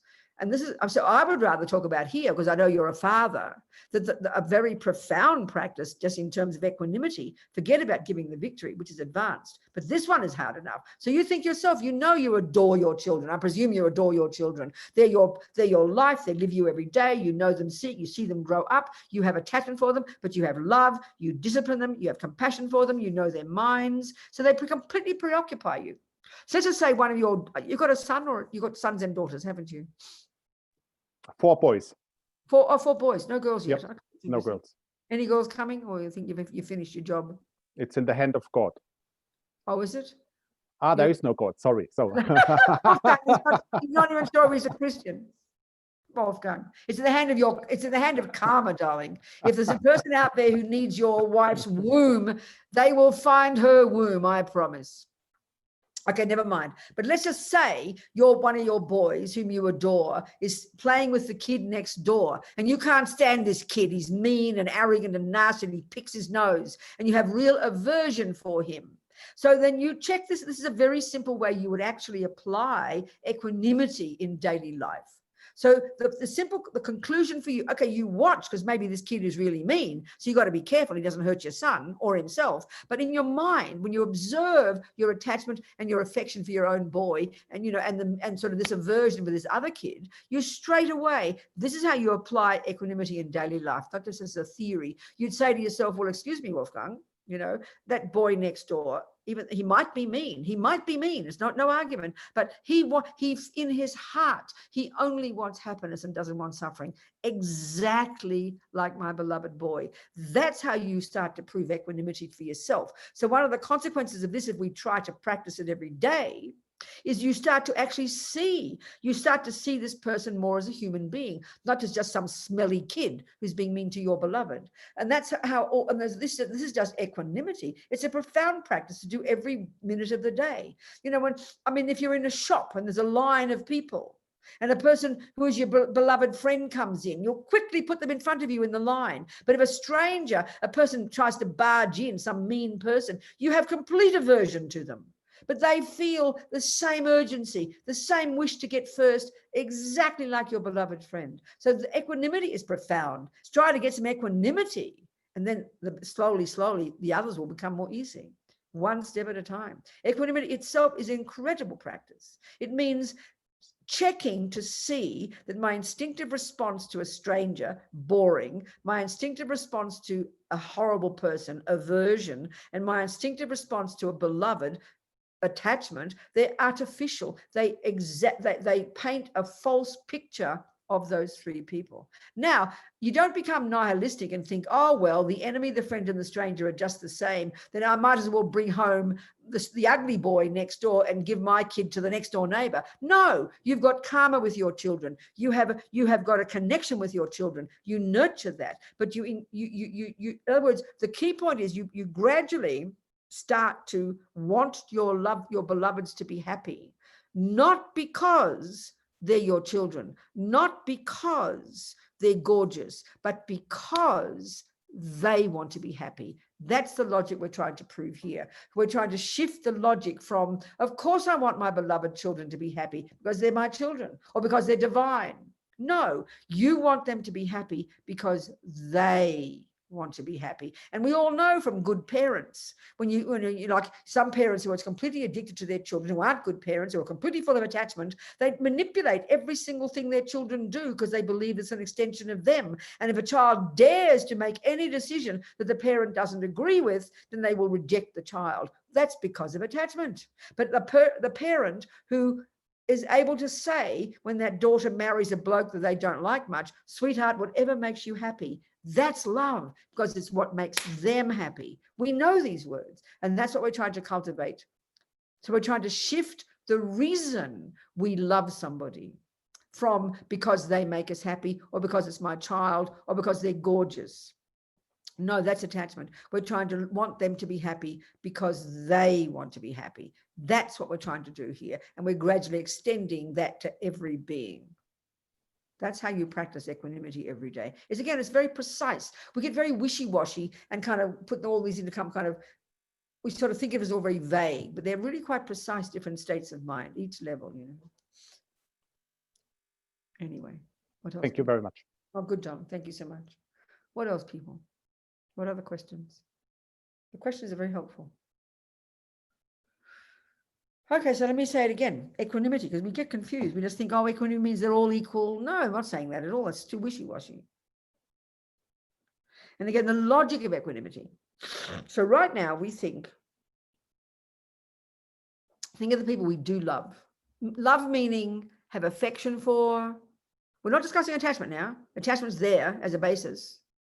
Attachment is a close connection, and the ones you adore, they're the ones you adore because you're attached to them. So look at the love part. The love part is because you want them to be happy. And you always, and if you're a proper parent and a good friend, and Trudy's point, then you'd always check what is best for the other person. That's, you see, this is the other point that's really tremendous about the compassion wing, which is so advanced, actually. In the first stages of practice, we're trying to control our body, our speech, and our mind. We're trying to control our crazy delusions. We're trying to harness them, steady them. And the main thing in the wisdom wing is to make the choices that are best for you to prevent you from creating harm. You are the main beneficiary. You're playing safe. Now, because we do live in relationships, the wisdom wing really is like the retreat mode. It's all about you. But the compassion wing, and that's because most of us live with other people. Most of us are not living in the mountains, not living in isolation, doing retreat every day. We all got partners and bosses and friends and neighbors and children. So we're thrown into the deep end, if you think about it, which is why it's so tough, as Trudy said.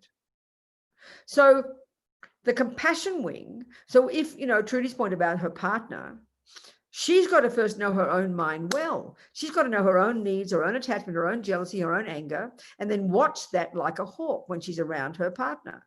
That's the point, because you don't want to harm others, because of your sake. So you watch your body, you watch your speech, you watch your mind, and this is 99% of the practice. If we could control just our body and speech in relation to our children and partners, we would have a blissful relationship. But because we blurt things out, then we've got to heal the wounds, So that's just controlling your body and speech at the first stage. Now in your relation to your partner or your child, and especially parents have this, but we should all be this way. You always got to check, especially being a parent, Wolfgang always has to try and make the right choice. What's best for the child? It has to be. It has to be this, because they actually rely upon you. But you should be like that with your partner as well. Not because you're their parent, you're not trying to be patronizing, but this is what the Bodhisattva path is about. This is what the compassion wing is about. The first level is making sure you don't make a mess. You harness your own crazy energy for your sake. But now on the compassion wing, starting with equanimity, it's to know what's best for the other person. And that is intense, because if you're overwhelmed by your own needs and your own delusions, how can you possibly know what is best for the other person? And that's why with parents, they all go crazy. You know, if you're full of anger and jealousy, and anger especially, then you can't even see your child properly, because you're seeing your child through the lenses of your own anger. So then you're mean and nasty to them. And then then you get guilty, and then you try to, it becomes impossible. So to know what's best for the other person, of course that demands wisdom. And you only get the wisdom from working on your own mind.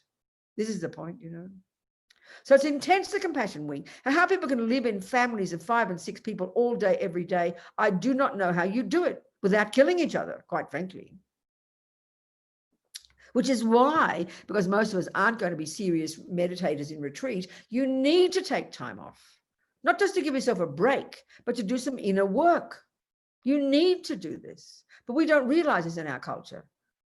And that's why, I always joke, but it's not a joke, why 40% of all women on this planet who get murdered are murdered by the bloke in the same bed, pretty much.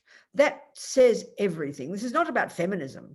This is about attachment and anger, because we're totally unconscious. We don't know our own mind. We have all this attachment and expectation that she's going to make me happy, and she's got all this expectation that he's going to make me happy. And then we start bumping into each other, going crazy and dissatisfied and distressed and upset and angry. And one day somebody kills somebody. I mean, it's not surprising. So it's insane to have even, for me, I mean, even, Wolfgang, I don't know. I mean, I bet you do you have enough bedrooms, one child each bedroom? I mean, you've got to be so rich to do that these days. Do you have a bedroom for each child, Wolfgang? Yeah, we had a bedroom, but we discovered it's better when the kids sleep together. They share. That's interesting, isn't it? It's much, much better. It forms a family. Of course. It's really interesting. It's much better. But isn't it interesting also, do you find, I mean, I'm thinking about my own relationship when I was one of 7 children. We were quite poor. We couldn't even have our own bed. Our poor mummy and daddy had babies so quickly, we couldn't afford enough beds, So never mind. But what I'm saying is that, do you ever find, though, that because children are all together all the time, you've got to have some space? Do you have some space individually with each of the 4, or do you always have them all together? I'm just curious. It's very fascinating for me. Yeah, of course. No, we have the space. We have this big luxury to have the space. Yeah. There you go. See, that's the thing. I mean, from my own experience, I find this so interesting, actually. From my own experience as a child with 6 siblings, and we were poor. We had all these babies quickly. My mother and father had 8 babies in 9 years, and then we're all close together, all very volatile, like me. Except my brother is the 8th baby. One daughter died. He was the 8th, and he was more laid back than the 7 daughters, 6 sisters. He's got 6 sisters. But the point is this one, for my own personality, very volatile, very angry, very easily. I was a bit of a bully to my poor sisters. Always felt, I mean, one of my main experiences as a child was being overwhelmed by everybody, because we had to share beds. My father was not very well behaved. He was alcoholic. There were lots of fights. It was this intense environment, Yeah, but additionally, you were all a woman. What? The boys, you are all a woman, only girls. So there was one boy and one father and one mother and 6 daughters. Yeah, that's the problem. Boys are much easier. Boys are easygoing. They don't care. Well, I'm not sure, but never mind. Let me tell you my experience. Wolfgang. My experience of being volatile and angry, and it was because it was always the feeling. I didn't know what was missing, but there was never. I always had this feeling that I could never think. I couldn't even have time to think, because you're always bombarded by everybody else. There's 7 of us, all similar age, very volatile, all no space. Never had the space. So I was always the worst behaved. I remember this. I used to feel bad. I was angry and a bully. But what was interesting, when I was 12, because I was so naughty, my mother sent me to boarding school, the Catholic convent where I was going already. And so I went to live there. Now, this is what's interesting. I became a saint overnight, because suddenly the condition changed. I had space. I studied for the first time. I went to mass every morning. I started to think about things. I had the space to think. So what I'm getting at, boys or girls, that we're all individual human beings. And if if too many people, and that's why most husbands and wives, you get no space from each other. It's demented unless you have such harmonious relationship. And then we put the burden on ourselves and feel guilty because we don't behave properly. Well, get some space, please. I mean, that for me was the most vivid example. I became a saint overnight because I was in a different environment. Suddenly, I was given space. I had my own bed. I had a discipline. I was behaved. I became like another person that nobody else had seen. I didn't even see that person. So having an awareness, being a parent of each individual child and giving them the space when they need it, and husbands and wives and partners giving each other or taking your space. I cannot stress that enough. Are we communicating? Does it make sense what I'm saying, Wolfgang? Or not, as a parent? Yes, absolutely. Yep. Yeah. Thank you very much. But we've got to be so, I mean, my mother literally didn't have the time to give us all individual time. She just was overwhelmed by teaching music, running the family business because my father was hopeless. And it was like, nobody had any mental space. And that's why we do harm each other so terribly. That's why we fight. That's why we get angry. And then we put the burden on ourselves, but you're not realizing we need proper space. Don't hear it as like a hippie thing. It's intelligence, because we're human beings. And that's why this first stage of practice, knowing your own mind intimately, it can't be done in the middle of 17 people. It's just impossible. You've got to have, that's why thinking in Buddhist terms, you need some retreat time. You need even a weekend away. And even I'd say this for people who live together, partners with many children, I think having your own bedroom is intelligent. I mean, all the English aristocrats, look at the Crown, the English aristocrats have their own bedroom. I mean, it's not a joke. I think and I learned that as a child, and I learned that as an adult. We've got to realize where we're at and what we're capable of. And the only way to really know your own mind well is by doing meditation. The way to do is to give yourself the mental space to work through things. And even to have your own room, to have your own meditation space is so important. It's not selfish, it's intelligent. Then you can do the compassion wing when you're around everybody better. That's so important. Somebody else have something to say? I did have one more question, Robina, Yes, because as our children are grown, mine now are 18 to 23. And yes. I know when they were growing up, you feel that karmic connection, you feel that love, that all of the attachment. And of course, then they get to the point where they are going to be independent. And you have to embrace that as well. But you also, as a parent, always want them to embrace each other. And while I feel that they all have a karmic connection to their parents, can you speak to the connection between siblings and how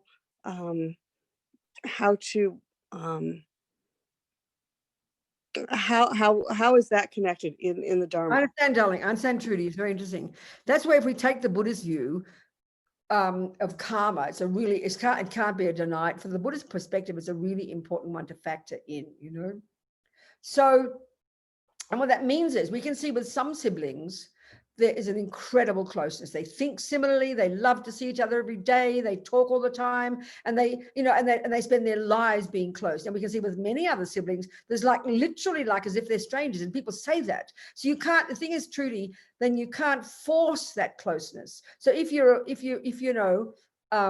trying to practice like we're talking here, and not following attachment and not following anger, and let's say you have a family event, then you'd make an effort not just to follow your attachment. You wouldn't just sit with the one sister you adore holding her hand all day. You'd try and be kind to the other brother when you come together for Thanksgiving or Christmas. But that's the trouble with families, Trudy. We tend to follow our feelings, so we all fight, we connect with this one, we gossip with that one, we don't like this one, and then all the schisms in families. So on the one hand, you can't force the karmic connection to be there, but if we're all being civilized people and practicing properly and not following attachment and not following anger, which is very hard, and also and trying to behave more nicely, then you at least have a civilized family gathering. But look at us all. Families are a disaster because we just blurt out our feelings because we don't think we need to practice, I mean, I know with my family, I've got, again, just my own example, Trudy. There's 7 siblings. One of my sisters died as a little baby. And so we were all very close when we were children, all bumped in together, but all very different. And of course, when you're siblings, you don't even think you're different. You just think you're all the same. And you jump on each other, you use each other's things, and you shout and you yell, whatever. But as we grow older, each of us found our ways, obviously. Then we come home for Christmas, because we don't have Thanksgiving. Then that's when we'd all, you naturally fight. And then when you're on the telephone, I talk to Polly and she'd criticize Janet, and Janet would criticize Tony, and Tony would criticize Judy. We'd all naturally, because we all talk to each other. So this is how schisms build up in families, because you take sides. And that's the thing that I would say, because we're all very different. I mean, not one of my family is Buddhist. They don't even ask me about it. They don't particularly like religion. We're all brought up as Catholics, and they're all quite against it. But they're all really good people. They all really take care of each other, and take care of the world. They're very good people with good morals and good ethics and everything. But the point is, the last 20 plus years, I'd say, we're all old now. We're all between, 70 and 80 almost 7 of us. And we still see each other a lot and are close friends. But we've now made this effort. It's almost like an unspoken agreement. And this is something I'm getting to now. This is a crucial point. This is junior school practice. We've got this unspoken agreement that we do not talk to each other on the phone or on Facebook or whatever. We never say bad things about each other to each other. We practically never do it. The sooner someone starts, we cut it. Not in a moralistic way, and then the other thing is, when we are together, which is not that often, but occasionally, we do not talk about things we all disagree with. So we have made this happen over 20 years. And this is junior school, where you control your speech. So we do not fight anymore. And we actually even say good words to each other about each other. We never did that before. But every one of us in our own way, it's really quite unusual. And we've really made the effort. And you can see the benefit with this incredible feeling of harmony. We don't spend that much time together because we couldn't. We're also volatile and all got different ways of seeing things. But we have so much in common. So when you find the common ground, then you suddenly see the person in a good light. So it's really quite profound. I can see it, and I really admire all my family because of this. Do you understand, Trudy? I absolutely do. And I feel that way very much about my siblings. We have very much a similar kind of relationship. Okay. But as a mother, Yeah. and I can only speak to the other parents. You have this attachment to the idea that your children will always be close. No, you can't have that, Trudy. And you can see it's not going to happen. It'll break your heart. It'll break your heart if you expect that, and it's not going to happen. You can't force it. You know that. Right. But I didn't know if we need to simply abandon that attachment, which I assume. Well, yes. no, this is my point to you, Trudy. The point is, I do talk more to some of my siblings than others. I have more in common, but I find that common. But there's another sister I hardly ever talk to, and I admire what she does. She admires me, but we very rarely spend time together. But that's okay. We don't make a fuss about it. We never talk about that. We don't point it out, but it doesn't become a problem. Are you seeing because we don't find fault with each other and we don't criticize each other, Trudy. So then you'll accept it the way it is that way. But to expect everybody to adore each other and speak all the time, that's fantasy. Well, and I appreciate that, because as parents, Trudy, at least we can learn. But Trudy, we can learn to be civilized with each other. We've got to be grown-ups, And that's when we give up attachment and give up anger and be civilized with each other and be respectful to each other. And we all hope that our children will grow up to that. Well, that's what I'm talking about. You've got to give the example. We all hope that our own children will grow up to that ideal. But you've got to give the example. Absolutely. Absolutely. And we hope we are. We hope we have. Yes, absolutely. And that means you don't talk to them about each other. That's true. Absolutely. Or about our siblings, or about that's it, aunts and uncles, cousins, relatives, or neighbors, or anybody else. Absolutely. Well, yeah, that's right. Thank you, Trudy. It's very helpful. Thank you. What else, people? So we're talking junior school here and high school, because they all fit together. So going off that, in the case where we're at a family get together in a row. Yes, darling. Yes, talk to me. Yeah, in the event where we have family talking about other family in not such a good way, how do we respond? You try not to do it. That's all. You just try to show quietly, without arrogance. You try to show example. You try to, without being unkind to the other sibling by pointing them out, you try not to involve in it. You just have to find, and this is why with our family, it all sort of, it grew because, some of us started it and it just became a habit. We all kind of learn from it. And it might not, some sibling might get upset if you say something. You just got to be skillful. It's because it's such a common thing. It's the commonest thing in the world to talk about each other behind our backs. It's the commonest behavior. And this is one of the worst ones. So just try not to be involved and give an example if you can. Be an example if you can without being mean to the ones who say it. And hopefully if they're also like that and they're willing to do it, they'll get the message, you know. It's so profound, the difference that comes from this. I can't describe the benefit of it. And this is junior school and high school, behaving nicely, being civilized, you know. But because we take families so much for granted, all the worst comes out with families, doesn't it? It's very interesting. Yes, Vanessa, it's not easy. So you people, I don't know, what else? It's 1:45, 10:02. So equanimity, let's just finish with that one. So equanimity, again, I want to say precisely what it is. It's the ground practice upon which these other 11 techniques or 10 techniques grow incrementally, you know. And it's a very clear, what it is precisely is learning to recognize, learning to get past our own projections that project beloved, horrible, boring.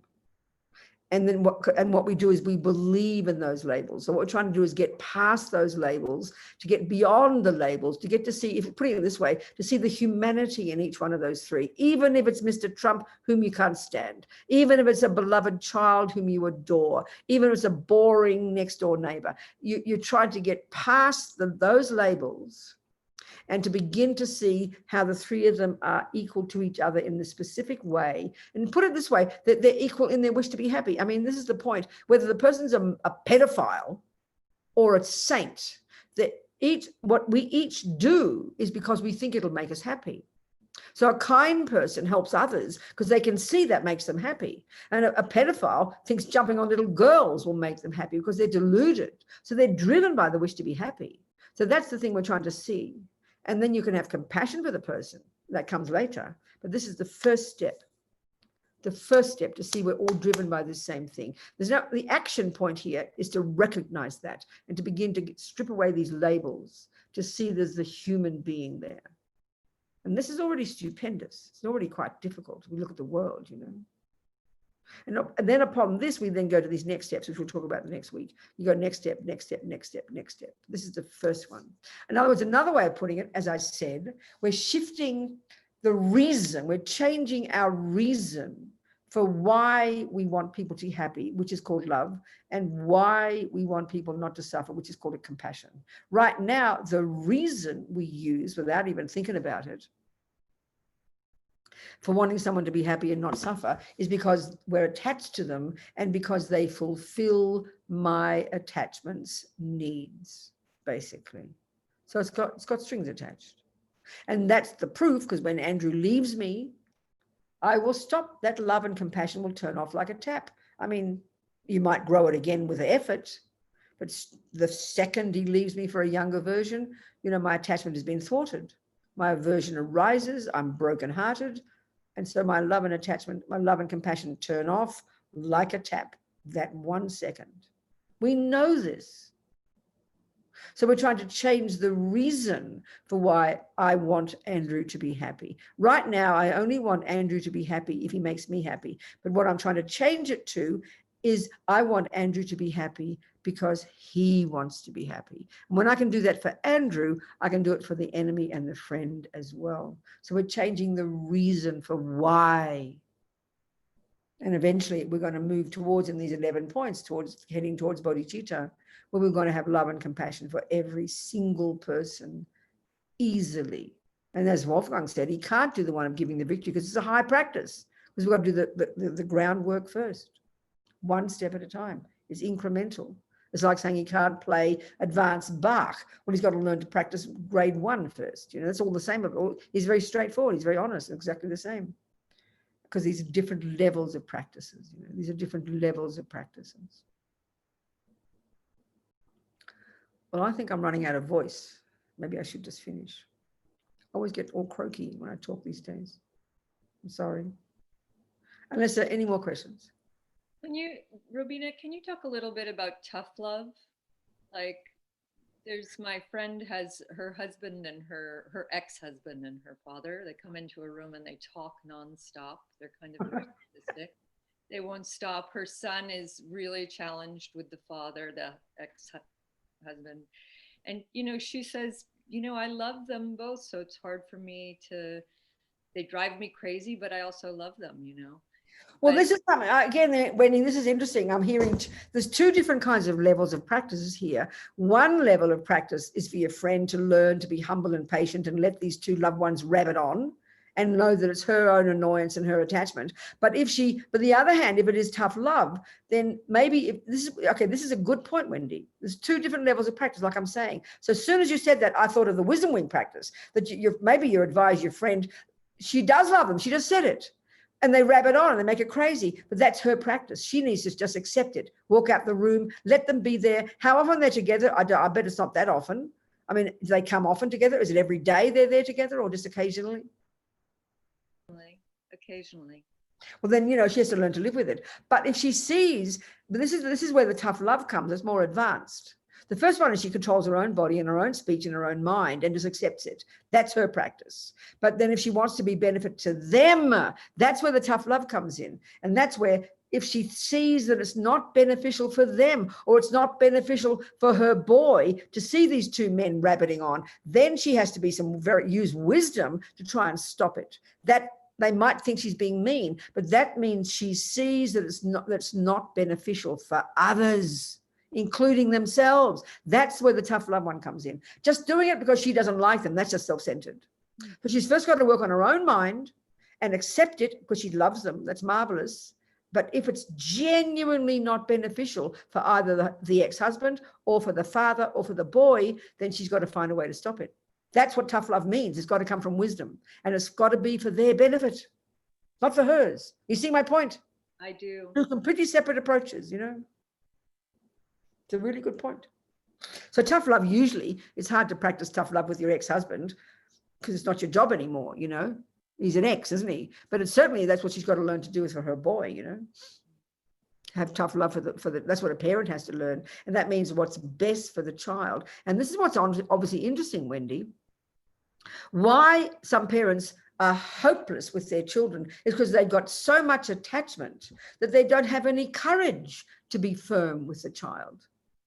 I mean, that's so common. And also part of that reason is because the attachment, I can think of one person I know, a father, who he gave so much permission to his son to deal drugs, to be completely lazy, to be really badly behaved in the father's house. And you could tell because the father was so attached to his child, but also so attached to the child not being upset. So this is what parents do all the time. They take the cheap way out because they think, oh, just makes it easier. But that's really unfair to the child. The child needs proper discipline. The child needs proper guidelines of how to behave. And if they know their parent loves them, it has compassion, they will understand that tough love is for their benefit. But if half the time parents use tough love, but it's not tough love, it's just being angry, but they pretend it's tough love. And we all know as children when our mother's just plain being angry, we know when it's not really coming from the right place. And that's where the trouble is when a parent is driven by attachment. One day, because their parent is feeling content, they'll put up with garbage from the child. And next day, because they're feeling upset, they won't put up with anything from the child. So the poor child doesn't know where they belong. That's because of attachment. So to have it be a disciplined parent or a disciplined friend who genuinely tries to do the best for the friend or the child, that's pretty advanced. And that's what we have to learn to do. I mean, you know, for example, let's say, you know, I'm just, you know, I'm your friend, let's say, and I've got my boyfriend is, you know, I don't have my boyfriend is not coming home to see me tonight. So, you know, I just ring you up. I'm bored because, you know, if the boyfriend is around, I'd never ring you up. So I'm just ringing you up to use you. And I'm sounding, oh, Wendy, it'd be lovely to see you, darling. Why don't you go out for a meal? Now, if you're being a really good friend, and you're really knowing my mind well, you will know I'm just using you. And you'll say, not tonight, Robina, darling, I'm quite busy, but it'll be for my benefit. That's the kind of friend we should be. But we've got to not just pretend we know the other person's mind. That's when you've got to have some wisdom. And that again comes from giving up your own attachment, giving up your own aversion. It's like we all got to be each other's therapist in a sense, or parent, but not in an arrogant way. That's what a genuine friend is. But if we just follow friendship by following attachment and then talking about garbage and wasting each other's time, we're dragging each other down, you know. So to be a good friend to a person means being wise and grown up and appropriate. you understand, Wendy? Thank you. All right, you people, it's time to go home. So thank you so very much. We dedicate, we think, have we got let's put the prayers up, and we'll just do the 2 little prayers to finish. It's always nicest to finish. I always think of the motivation and the dedication are like 2 bookends, you know. We motivate in the beginning and then we remember what we've done. So we're just thinking, when we do this little prayer here, we'll do this first one. And where's the Gewa D? Andrew? I'm going to put them up separately. Do you want to start with Okay, that's KYD? fine, that's fine. We'll start with this one. So this one is just, look, you can see the words. May the precious supreme bodhicitta, this outrageous attitude, okay, of wanting only to benefit others, which is the culmination of love and compassion, not yet born, arise. And what that means is that it's not in the mind of beings yet. May it come. And then if it has arisen in the mind of others, may it never decline, but increase more and more. Make that aspiration. And the other one, yep. The other one, Gewa D, dedication. What this one's saying, this is a better one to have next time. These are the 2 together. See?